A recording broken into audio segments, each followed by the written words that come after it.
Oi, pessoal, tudo bem? Bom dia, tudo bem? Vamos começar hoje uma nova estética, né? Vamos começar uma nova escola literária. Como o romantismo é uma estética que retoma a perspectiva dionisíaca, né?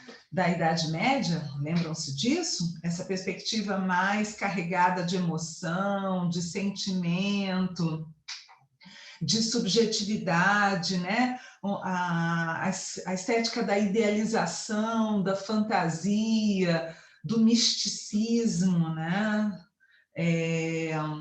Da transcendência, né? Todos esses conceitos são conceitos que estão mais relacionados a estéticas mais presentes, né? Digamos assim, em estéticas que retomam a Idade Média, lembram-se do pêndulo, né? Ora uma perspectiva mais medieval, ora uma perspectiva mais da antiguidade, né?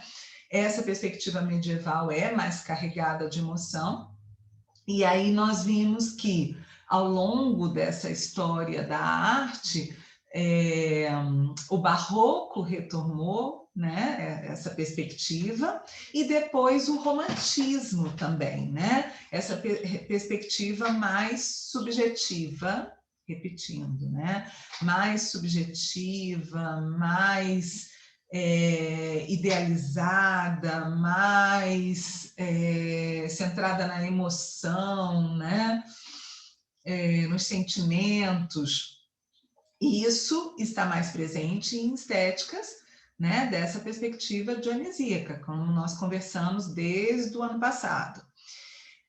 Agora, né, já que o pêndulo está aí se movimentando, né, agora que fechamos o romantismo, né, o romantismo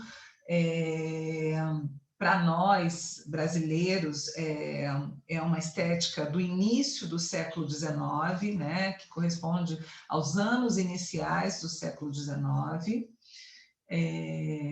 Agora a gente, no final do século XIX, a tendência vai mudando e mudando aos poucos, até mesmo dentro do próprio romantismo. Aliás, a gente sempre tem que entender a literatura como um processo, a literatura, né, essa perspectiva cultural, ela é um processo, né? Então, a escola seguinte ao romantismo, na verdade, nasce dentro do próprio romantismo, né? Assim como o romantismo nasceu dentro do próprio arcadismo, nós já vimos isso, tínhamos visto desde o ano passado, né?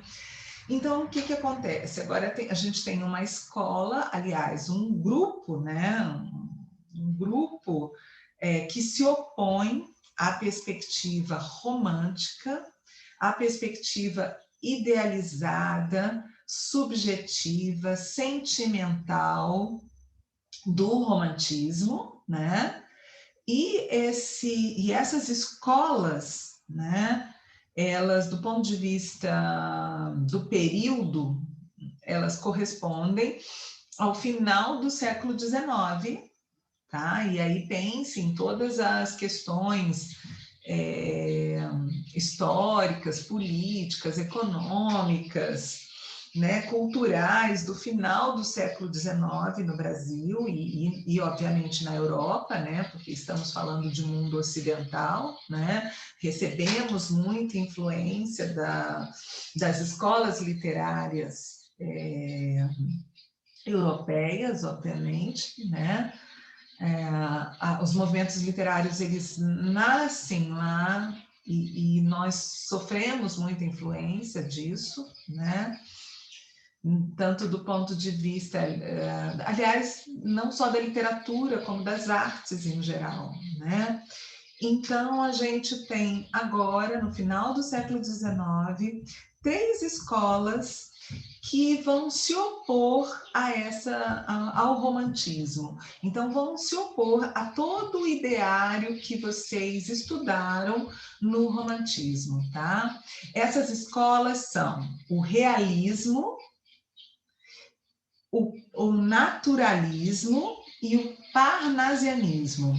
Essas três escolas, cada uma do seu jeito, obviamente, elas são escolas que pertenceriam então a uma corrente, né, a uma perspectiva apolínea. Como assim apolínea, gente? Vamos retomar essa ideia? Uma perspectiva mais racionalista, mais humanista, né? Humanista no sentido de que antropocêntrica, né? Ou seja, racionalista, é o homem no centro, é o homem. E agora, século XIX, é a ciência que está no centro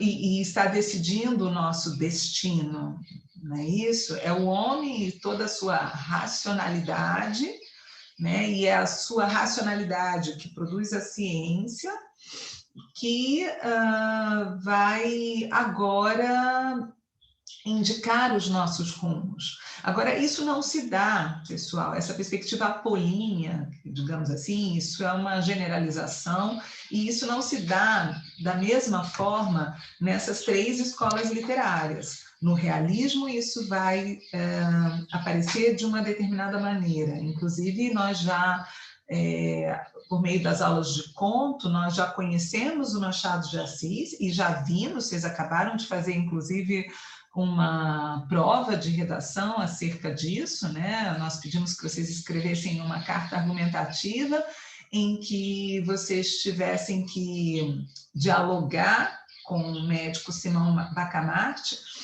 Então, a perspectiva realista, né, de crítica à sociedade, ela vai se dar de uma determinada maneira. No naturalismo, né? E o naturalismo, o próprio nome já diz, naturalismo, né? A natureza, certo? A defesa de uma tese, né? Uma tese por meio das ciências da natureza, né? E o parnasianismo, que seria uma corrente uma corrente na poesia, né? Tanto no realismo quanto no naturalismo, nós vamos encontrar obras em prosa, romances, no caso de Machado de Assis, contos, e no caso do parnasianismo, nós temos uma manifestação realista nessa perspectiva apolínea, tá? Na poesia. Tá bom? Então, uma retomada aos clássicos, né? A perspectiva clássica de equilíbrio, de simetria, na verdade, vai ser encontrada no parnasianismo. Então, cada uma dessas escolas, essas três escolas que pertencem a um bloco, né? Mais realista, né? Certo? Um bloco mais realista do final do século XIX, tá? Cada uma vai se comportar, né? Vai apresentar modelos, padrões literários ao seu modo, tá? Realismo e naturalismo são escolas concomitantes. No Brasil surgem, inclusive no mesmo ano, né? A primeira publicação realista no Brasil é a publicação de Memórias Póstumas de Brás Cubas, de Machado de Assis. E a primeira publicação de naturalista, né, de um romance naturalista, é de um mulato, de Aloísio Azevedo. Tá? Essas duas obras, elas são publicadas em 1881, veja bem, final do século XIX, 1881, tá? Em que aquele olhar idealizado para a realidade já não se sustenta mais. Tá? Já não é suficiente para a arte, por exemplo, apresentar mulheres angelicais, dóceis, dependentes, né? Que corresponde a uma perspectiva totalmente idealizada, né? Por exemplo, da mulher. Tá? Não que ela não vá aparecer nos romances do Machado de Assis, também com essas características, só que ali de forma mais crítica, tá? Só que ali olhando para a realidade, certo? Então, e assim com todos os temas que vão aparecer. Então, realismo e naturalismo são estéticas que, do ponto de vista didático, digamos assim, né, iniciam no Brasil em 1881, tá?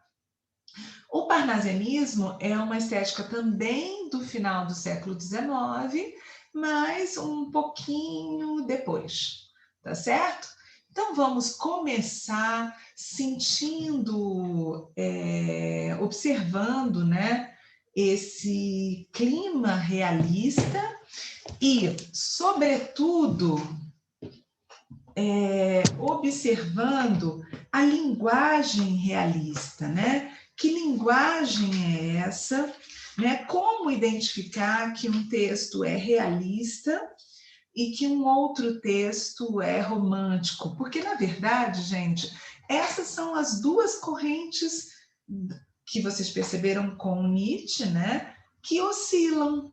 Uma perspectiva romântica de arte, ou seja, uma perspectiva idealizada e uma perspectiva realista de arte, certo? Nas artes plásticas, por exemplo, nós chamamos de uma forma diferente, né? Nas artes plásticas, na pintura, por exemplo, vai se falar em naturalismo, tá? Naturalismo na literatura não é igual a naturalismo nas artes plásticas, tá, gente?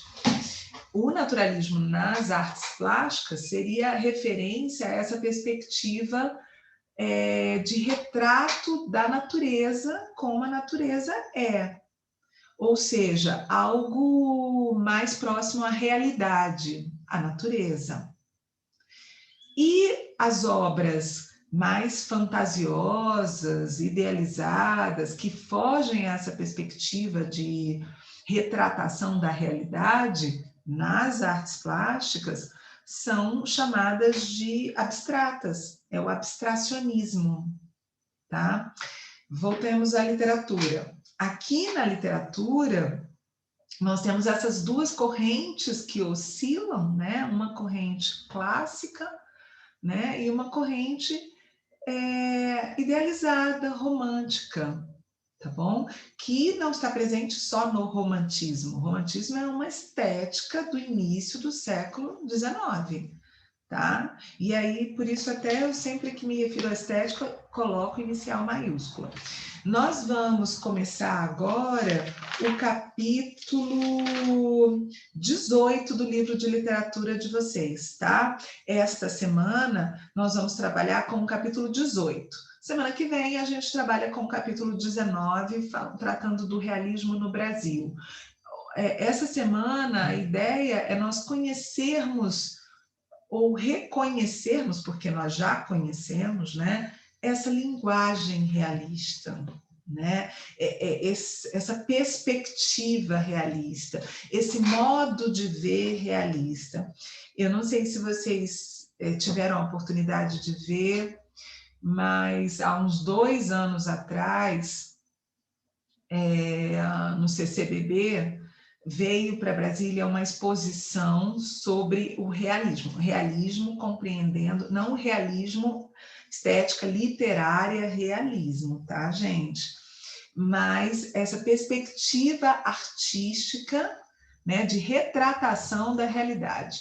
Alguém teve a oportunidade de ver essa exposição? Eu sugiro a vocês que procurem essa exposição na internet, porque ela é encantadora, gente. e até assustadora, de tão realista. Impressionantemente, as esculturas, as pinturas, as fotografias, né? A captação do real nessas obras plásticas ali presentes na exposição a captação é impressionante, é impressionante. Tem um corpo de mulher que está nessa exposição que eu até fotografei e não vou mostrar aqui para vocês, mas vocês procurem, tá? Porque é muito impressionante, porque até a textura da pele, talvez alguns de vocês já tenham visto exposições assim por aí afora, porque tem vários artistas que seguem essa linha, né? Até a textura da pele, da pele, ó, tá vendo? Até eu mesma estou me confundindo, né? Até a textura da escultura é a reprodução de uma pele humana, né?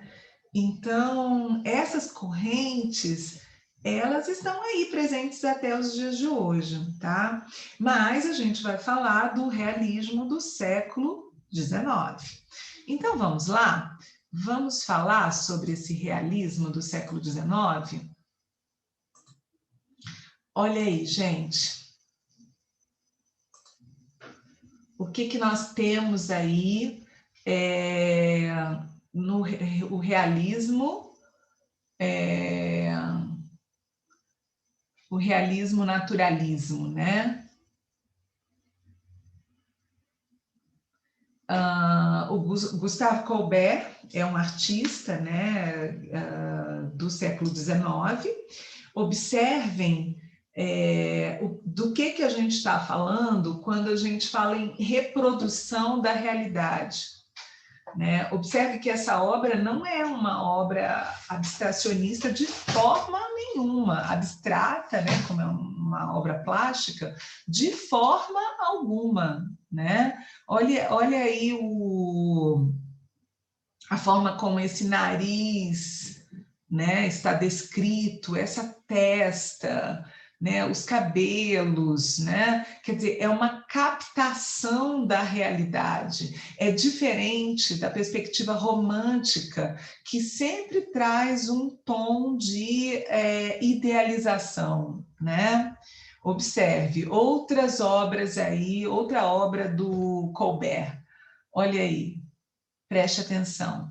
Outra coisa, gente, embaixo da obra do Courbet, a gente tem um outro artista, né, essas mulheres, né, catadoras de espigas, né, respigadeiras, elas colhem espigas, né? Então, observe, o quadro retrata o trabalho.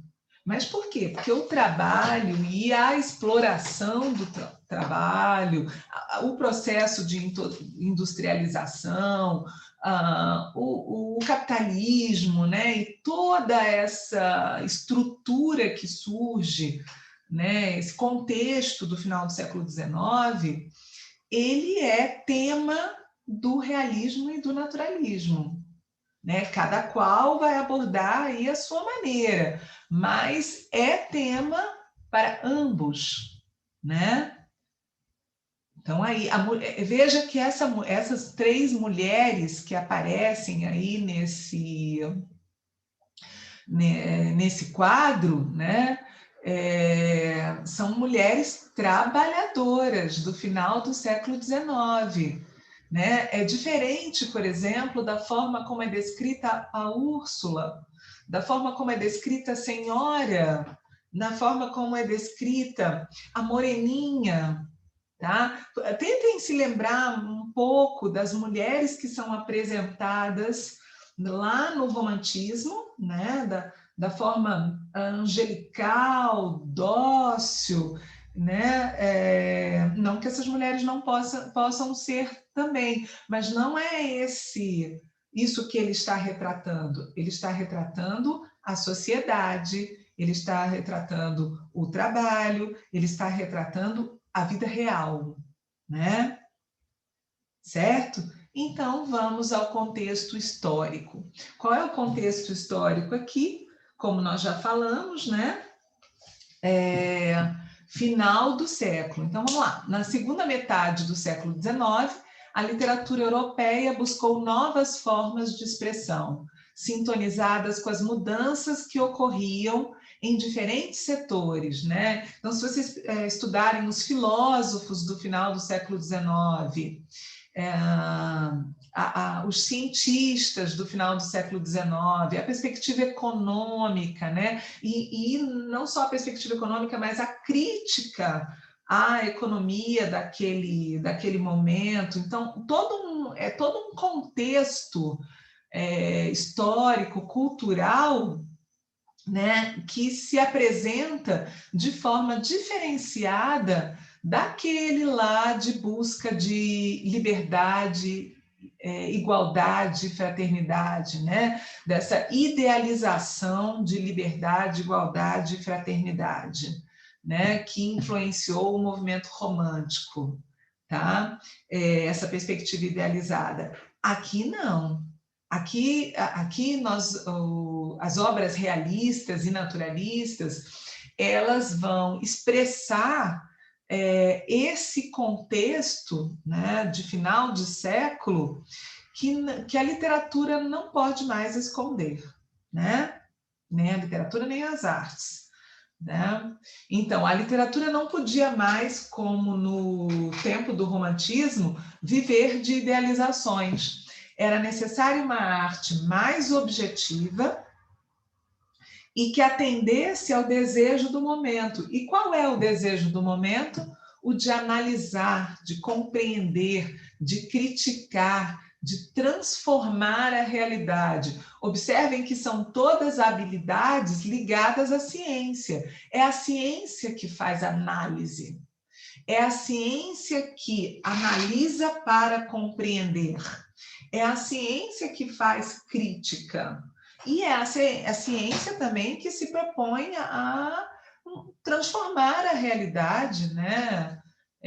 De preferência para o bem-estar de todos, né, gente? Mas isso é uma colocação minha, né?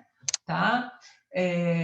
Mas a gente tem conhecimento aí dessa perspectiva científica do século XIX também, né? Do final do século XIX, que inclusive vão influenciar correntes do século XX, né? E vamos vivenciar perspectivas até mesmo muito complicadas, né, do ponto de vista ético, em decorrência de determinado olhar.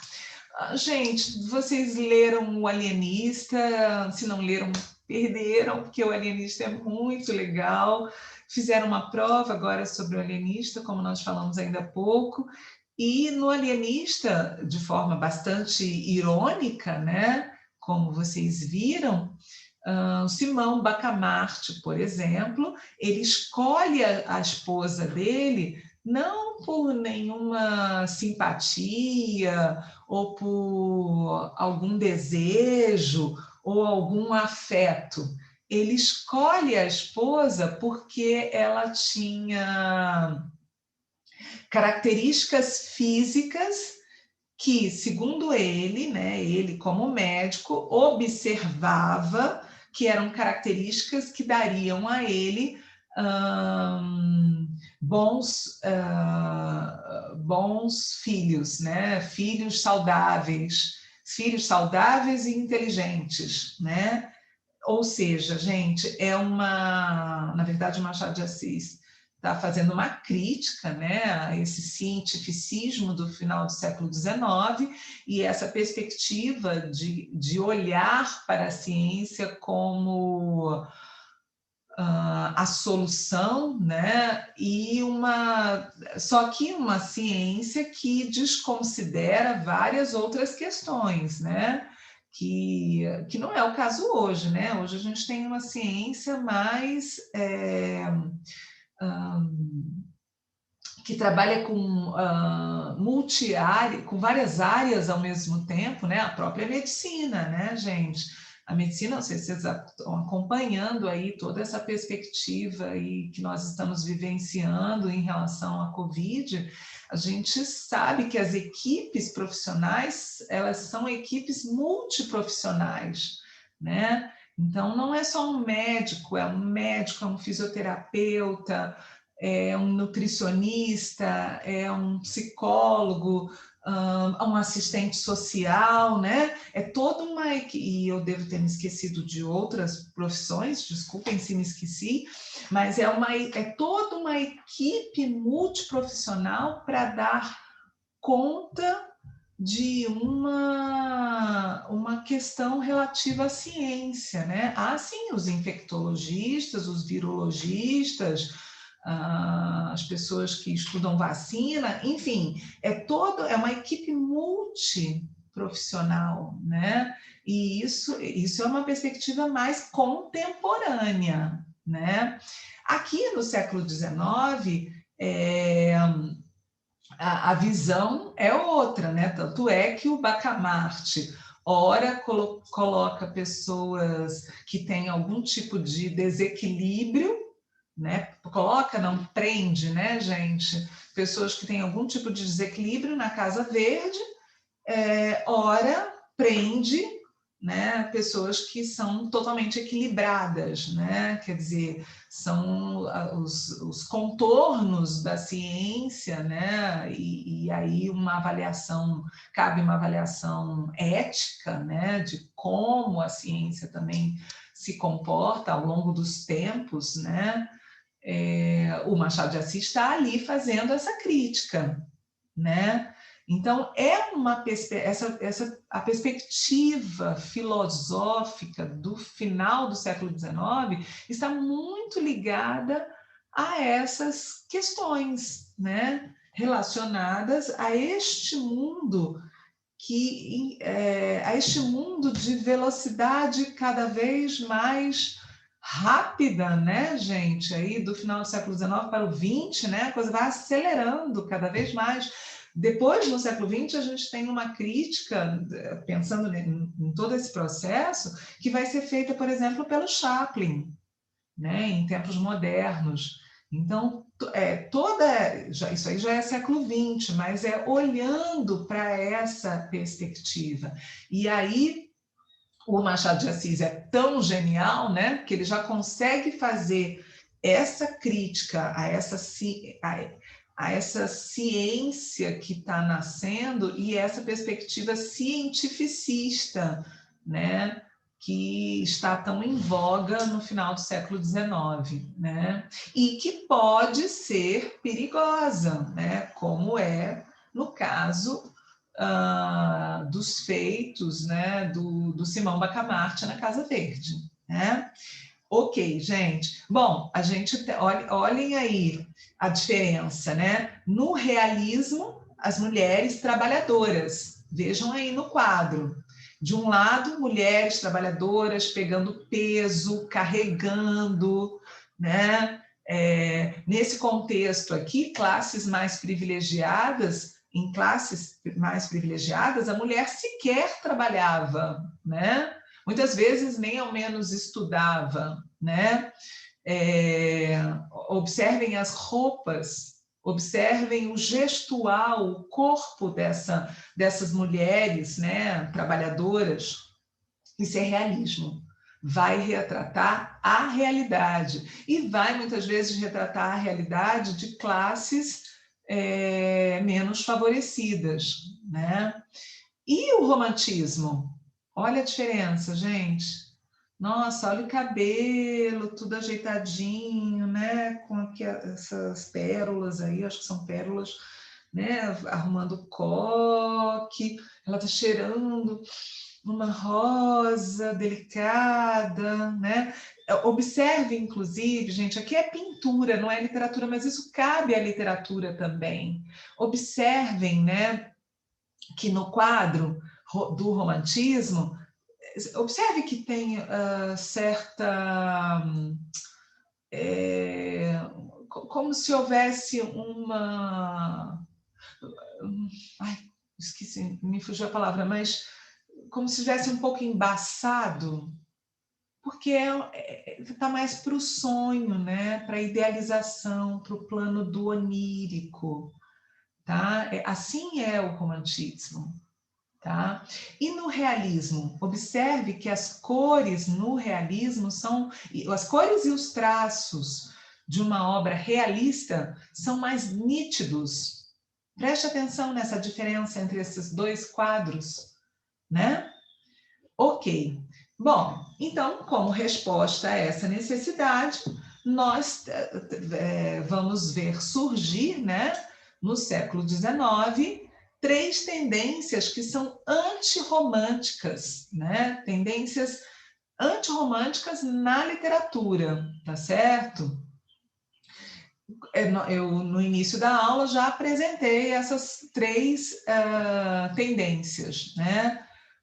Que são o realismo, o naturalismo e o parnasianismo. Na realidade, elas são concomitantes, ou elas co-ocorrem no final do século XIX, seguindo essa tendência mais objetiva de olhar para a realidade, cada qual do seu jeito, e aí nós vamos estudar nestas aulas dessa semana e da próxima, né? Mas é importante olhar as 3 tendências como tendências antirromânticas, né? Então, elas estão todas para um lado do pêndulo. O romantismo está aqui e elas estão negando a idealização romântica, tá?